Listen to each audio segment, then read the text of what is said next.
बिस्मिल्लाहिर्रहमानिर्रहीम। Makeup health fitness में आपको खुशामदीद है।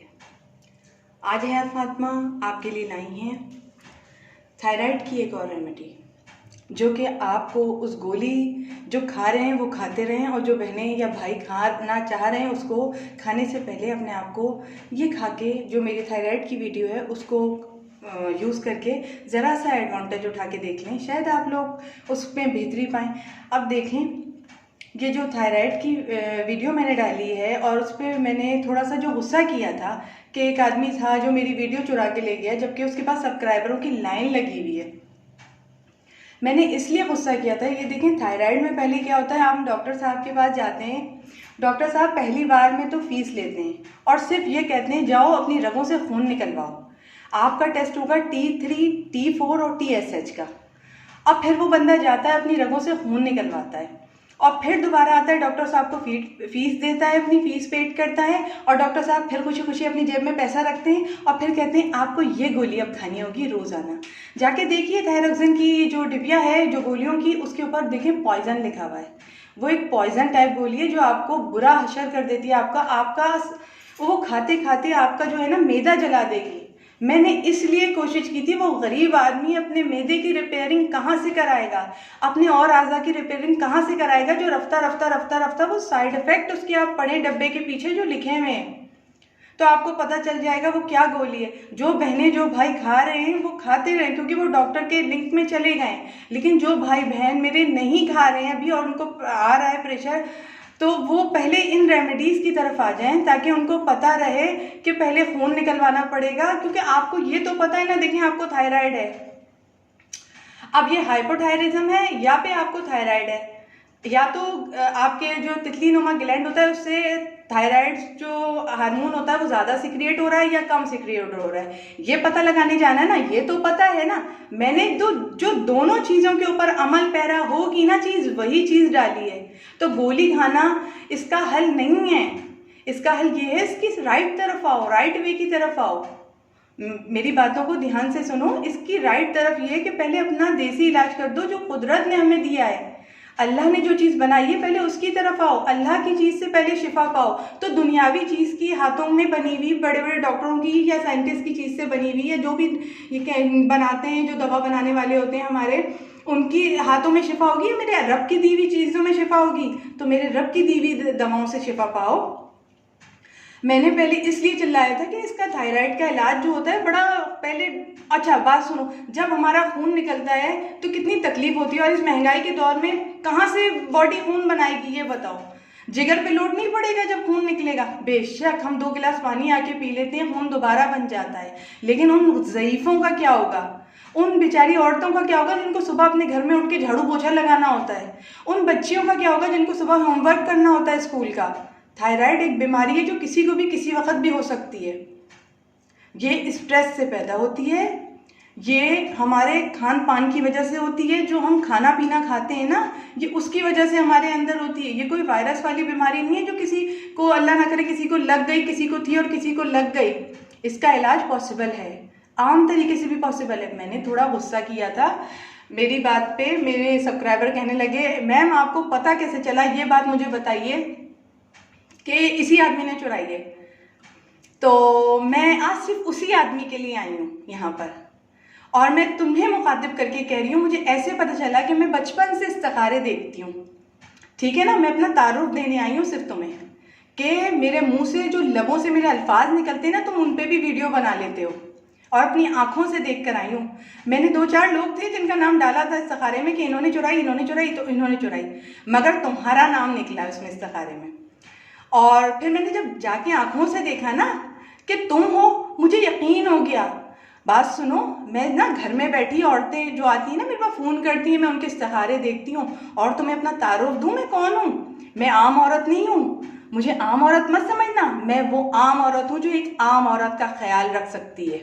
बात सुनो, उसे डॉक्टर तक जाने से, उसे मरने से रोक सकती है, उसका इलाज कुदरत की दी हुई दवाओं पे कर सकती है। और सुनाऊँ तुम्हें, मैंने इस्तिखारे देखे थे, मैंने अपनी बताती हूँ आज मैं तुम्हें, मैं कौन हूँ। थोड़ा सा अपना तारुफ कराऊंगी, ज़्यादा नहीं बनाऊंगी कि कौन हूँ मैं, सिर्फ 3-4 बातें। मैंने एक लड़की का इस्तिखारा देखा था, उसकी माँ से बोला था इसकी शादी मत करो। वो उसकी माँ भी कुछ तुम्हारे टाइप थी, दौलत जमा करने की पुजारी। मैंने कहा था इसकी शादी मत करना, यहाँ इस लड़के में कुछ खोट है, बच्चा पैदा नहीं हो सकता, इसके औलाद नहीं हो सकती, मेरे इस्तिखारे में आ रहा है। कहने लगी औलादें तो कभी भी हो जाती हैं, बच्चे तो हो ही जाते हैं, इसका क्या है, अमीर है ये लड़का, इतना ये लड़का बहुत अमीर है, ये लड़का बहुत अमीर है। नहीं, मुझे तो इस्तिखारा दिखाना है, आप इस्तिखारा देखें ज़रूर अच्छा आएगा, मुझे आप पे ईमान है।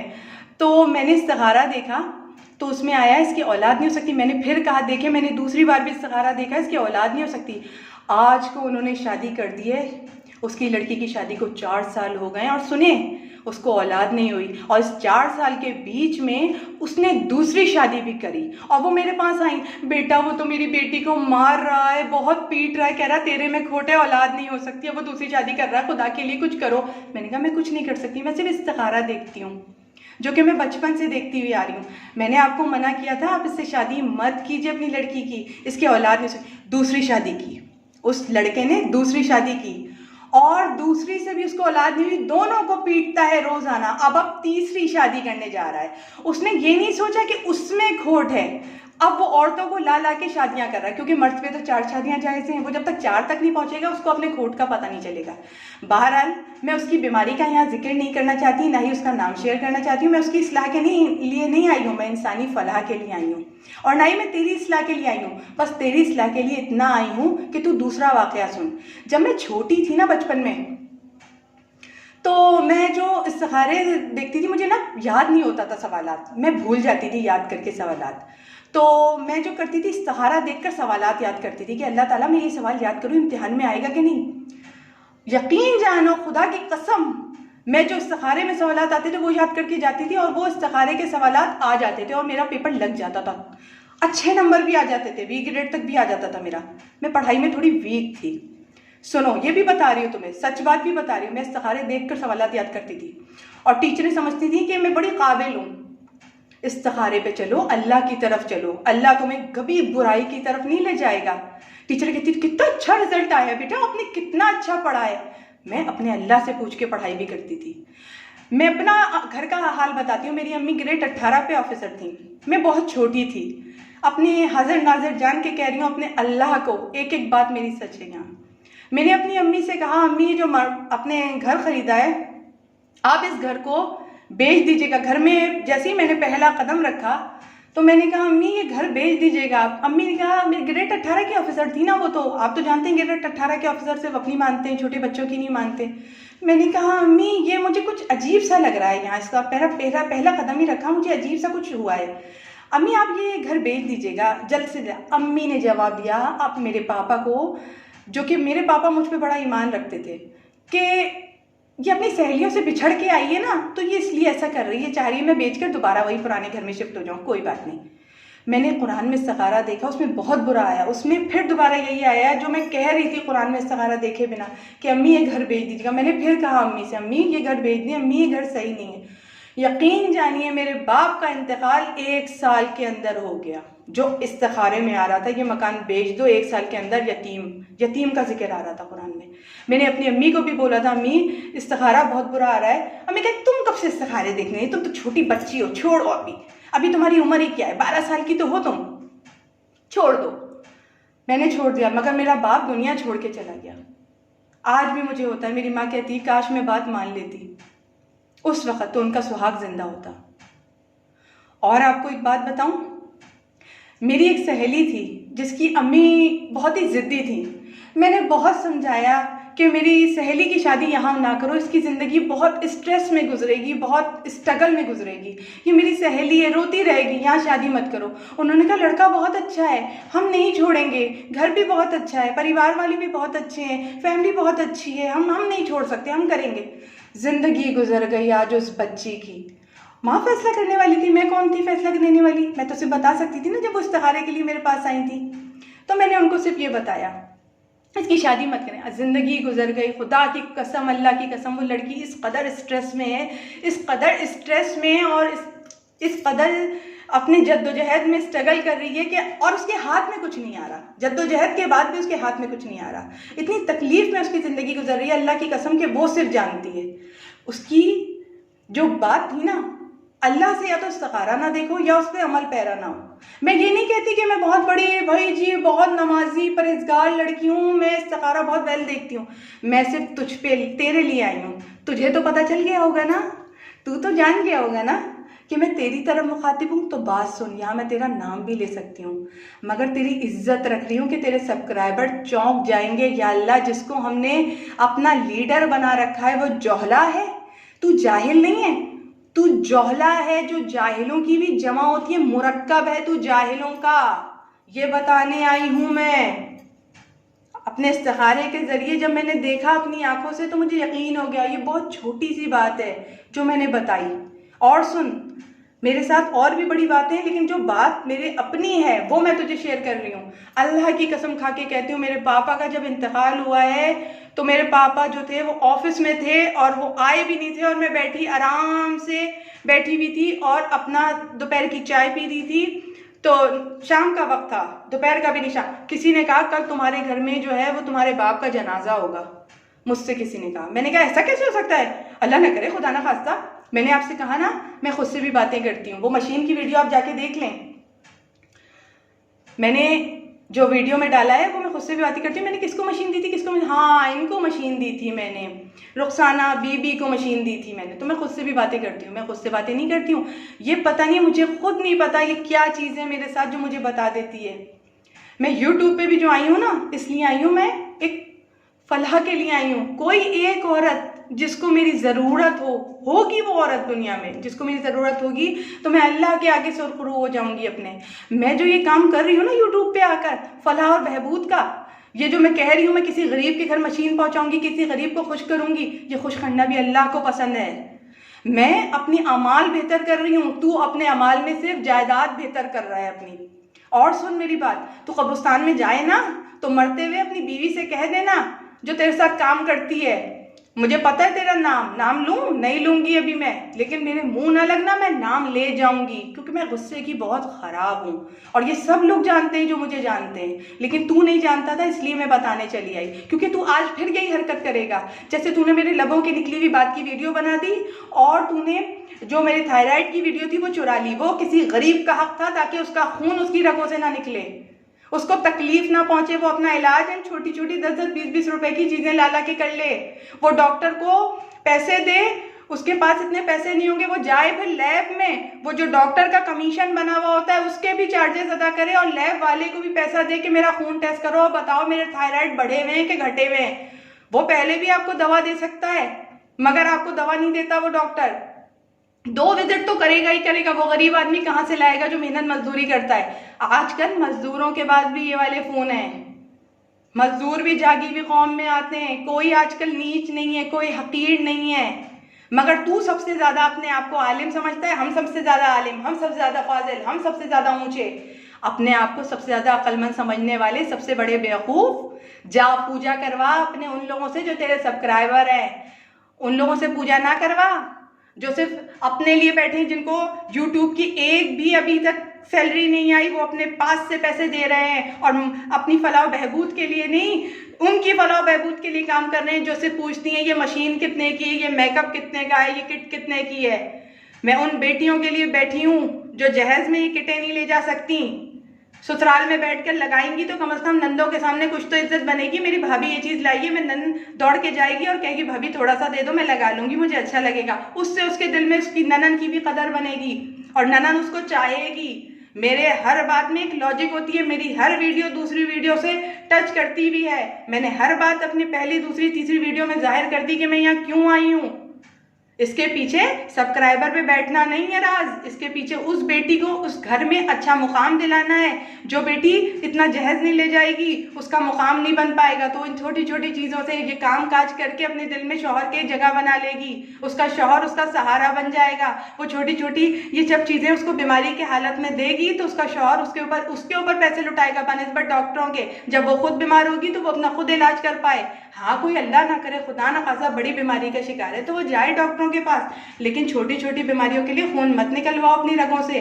डॉक्टरों को लैब में भी पैसे के उनका कमीशन बना हुआ होता है, वो उसी लैब में पैसा देते हैं। आपने देखा है कभी डॉक्टर ने ये लिखा है कि फला लैब से जाके आप अपना टेस्ट कराएं और आप किसी और लैब से जाके अपना टेस्ट करा के आ गए तो मुंह बन जाता है। आपको उस अंदाज में नहीं देखते जिस अंदाज में वो आपसे बात करने के हकदार होते हैं। आपने फलानी लैब से कहाँ से करवा लिया, आप रहते कहाँ हैं? नहीं, इनके ऊपर तो मुझे भरोसा नहीं है। अक्सर लोगों के साथ ये हुआ है, जिन लोगों के साथ हुआ है वो बेहतर जानते होंगे।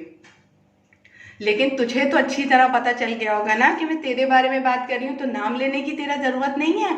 मिस्टर बिगेस्ट मिलियन सब्सक्राइबर को रखने वाले डैश, नाम लूँ तेरा? नहीं, इतना तारुफ मेरा काफी है या मेरी और वीडियो चुराने का मुतलाशी है तू?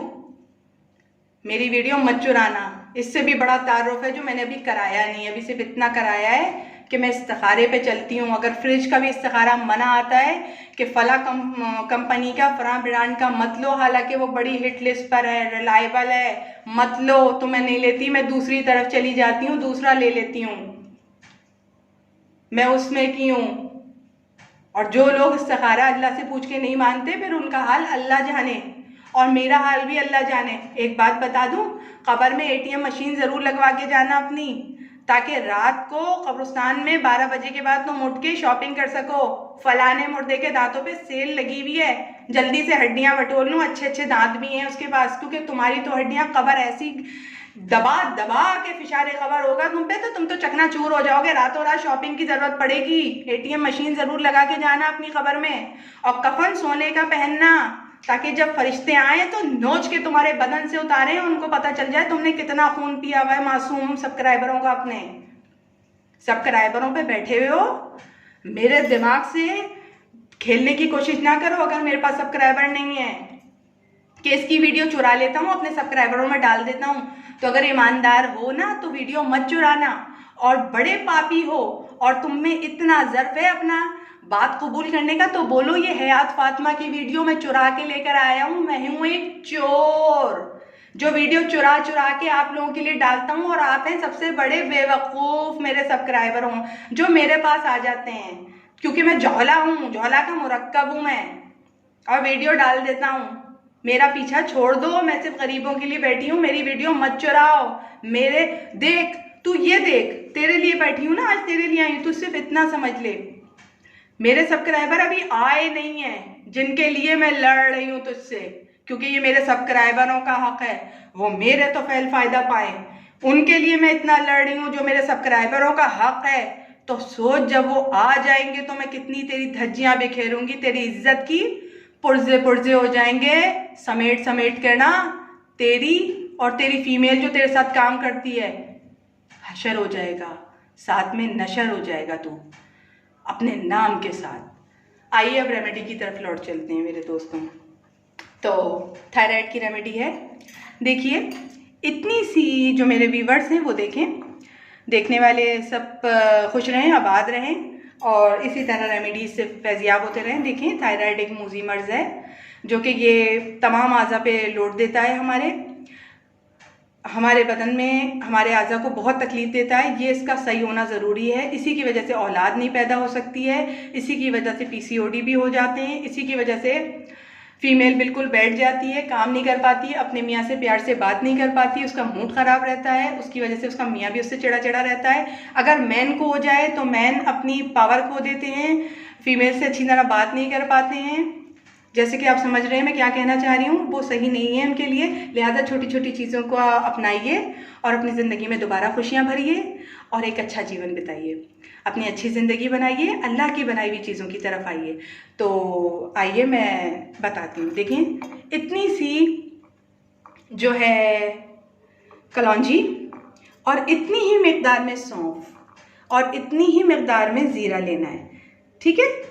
ज़ीरा थोड़ा इतनी मिकदार होनी चाहिए, कलौंजी की इतनी मिकदार, और सौंफ थोड़ी सी ज़्यादा, थोड़ी सी। ये आप अपने तहीं देख लीजिएगा, क्योंकि मेरे टेबल स्पून में और आपके टेबल स्पून में फ़र्क होगा।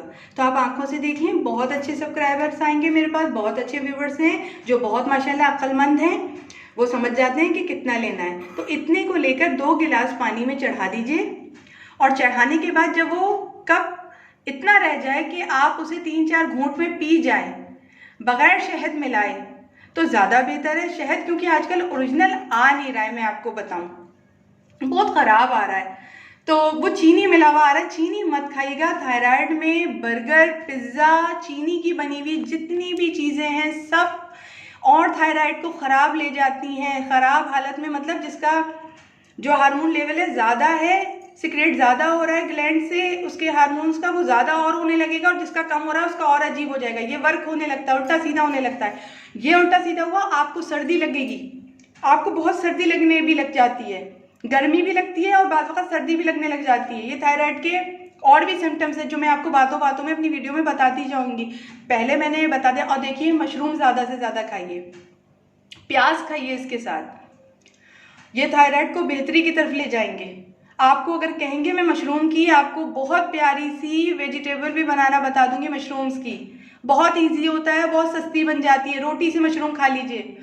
इसमें आटा इस्तेमाल करें, हो सके तो जो आटा प्योर होता है ना, गंदम का आटा जो होता है वो भी बहुत बेहतर है, जो वो आपको पूरे के पूरे विटामिन देगा। ये कमी की वजह से हो जाता है। जो बर्गर पिज़्ज़ा हम लोग खाते हैं वो जिस्म में कमी पैदा कर देता है। ज़बान को अच्छा लगता है हमारी, लेकिन हमारे जिस्म के लिए अच्छा नहीं है। 1-2 दिन खा लो, मैं ये नहीं कह रही बंद कर दो, अपने पर हराम कर लो, अल्लाह ना करे, खुदा ना खास्ता क्यों हराम कर लें, खाएंगे लेकिन रोज़ नहीं, हफ्ते में 1 दफ़ा खा लो और पेट भर के खा लो, जी भर के खा लो। लेकिन पहले थोड़ा सा इलाज हो जाए, 15 दिन के लिए छोड़ दो, फिर देखो कि मेरे थायराइड में कुछ बेहतरी आ रही है। सिम्टम्स जो भी आ रहे हैं वो इंसान अपने अंदर नोटिंग पे रखे। इसको जो बातें मैं कह रही हूँ इनकी तो नोट करें, एक कॉपी पेंसिल पे नोट करें। ये आपको डॉक्टर के पास जाने से महफूज रखेंगे। मैं अपने लिए नहीं बोल रही हूँ, ये आप लोगों के लिए बोल रही हूँ, मेरे जितने देखने वाले हैं मैं उनके लिए बोल रही हूँ। मेरा कोई भी फायदा नहीं है इसमें, आप देखें। दूसरी बात ये है, इसको 2 गिलास पानी में चढ़ा दिया, 1 गिलास पानी या उससे थोड़ा सा कम रह जाए, ये आपके पीने पर डिपेंड करता है कि आप ज़्यादा पीते हैं पानी कि कम पीते हैं, कि आपसे पिया जाए। बाद लोग टेस्ट के मुतलाशी होते हैं, बहुत ज़्यादा उनको टेस्ट पसंद होता है, तो थोड़ा कम कर लो और पी जाओ बस उसको। सिर्फ 15 दिन इस रेमेडी का इस्तेमाल करो, बेहतरी आ जाएगी। और वो जो सेट मैंने बना के दिया है ना, जो मेरे थायराइड की पहली वीडियो में, वो सेट पूरा का पूरा इस्तेमाल करना। ये रेमेडी पर आ रहे हो तो इसके साथ तुम ऐसा करना आप लोग कि मेरे दोस्त हो आप लोग, तो मैं तुम कह रही हूँ आप लोगों को, और शुरू से ही तुम कहती हुई चली आई हूँ, तो मैं आपको अपना समझती हूँ, इसलिए मैं तुम कहकर बात करती हूँ। शुरू से ही मेरी वीडियो में तुम ज़्यादा है क्योंकि आप लोग मेरे अपने। तो आप लोग ऐसे कीजिएगा, इस रेमेडी के साथ नारियल का तेल लीजिएगा और 1 गिलास गर्म दूध लीजिएगा और 2 अखरोट लीजिएगा, इसके साथ वो ज़रूर ले लीजिएगा आप लोग, ठीक है। यहाँ तक आपको समझ आ गया हो तो अच्छा लगे तो बहुत बहुत शुक्रिया आपका, आपने मेरी वीडियो को सुना, मेरी बातों को सुना। यहाँ तक अगर आपने सुना है तो बहुत बहुत शुक्रिया, बड़ी मेहरबानी। अल्लाह आपको खुश रखे, आबाद रखे, कोई गम ना दे, आपको डॉक्टरों से दूर रखे हमेशा, आपको कोई बीमारी ना हो। ये छोटी मोटी बीमारियाँ हैं, इनका इलाज खुद कीजिए, कुदरत की चीज़ों पर कीजिए। कुदरत आपके ज़्यादा करीब है, शहरक से भी ज़्यादा करीब है, हर जगह ये लिखा हुआ है, कुरान की आयत है जो मैं बता रही हूँ। कुदरत आपके पास है, आपके साथ है, हत्ता अल्लाह हमारी शहरक से भी ज़्यादा करीब है। मेरा कहने का मतलब है आपके बहुत पास है अल्लाह। अल्लाह आपको हर अच्छी राह बताता है, हर बुरी राह बताता है, बस आपको सोचने की बात है कि कौन सी अच्छी राह है जिसकी तरफ हम जाएं। तो ठीक है, अगर आपको आज की वीडियो अच्छी लगी हो मुझे लाइक कीजिए, सब्सक्राइब कीजिए, और अगर ये सवाल दिल में पैदा हो रहा है आपके कि ये अच्छा सा इस्तिखारा कैसे देख सकती हैं, तो इसका मेरे पास कोई इलाज नहीं। मैं बहुत जब छोटी सी थी, मैंने बहुत सी बातें आपको नहीं बताई हैं जो मैं यहाँ बताना भी नहीं चाह रही हूँ, और उन औरतों के नाम भी नहीं ले जाना चाह रही हूँ जो मेरे पास फ़ोन करती हैं बेचारियाँ और कहती हैं कि आप मेरा इस्तिखारा देख दें, मेरी बेटी की शादी होने वाली है। उससे आपको कोई वो नहीं, सिर्फ मैंने आपके लिए आज नहीं आई थी। जो आदमी मेरी वीडियो चुराने आया है, सिर्फ ये वीडियो उसके लिए थी। बताना बेहतर था ताकि वो मेरी चीज़ों की चोरी ना करे, इसलिए मैंने अपना तारुफ करवा दिया कि मैं कौन हूँ और मुझे क्या क्या कब कब पता चल जाता है। तो मैंने कुरान का नाम लिया है, तो मैंने अपने अल्लाह का नाम लिया है यहाँ, तो मेरा ईमान मेरे साथ है। मैं इस बात का जवाब नहीं देना चाहती कि आपको कैसे पता चल जाता है, आपके पास ये बात कैसे। तो इस बात का एक छोटा सा जवाब है, हमारे अल्लाह ने हमारे अंदर कोई ना कोई खूबी ज़रूर रखी है, जो बस पढ़ने की देर होती है कि हमारे अंदर कौन सी खूबी उजागर की है अल्लाह ने। उसको जगाना हमारा अपना किरदार है कि हम उससे कितना फ़ायदा उठा सकते हैं उस खूबी से। बाज़ लोग उस खूबी को अपने अंदर ही दफन कर देते हैं और दबा देते हैं, उनको पता नहीं चलता कि उनके अंदर क्या खूबी है। और बाज़ लोग ऐसे होते हैं जो अल्लाह की इस दी हुई एक भी खूबी से अपनी ज़िंदगी को अच्छा कर लेते हैं। तो आप अपने अंदर खूबियाँ तलाश कीजिए, हो सकता है आपके अंदर भी ये खूबी मौजूद हो।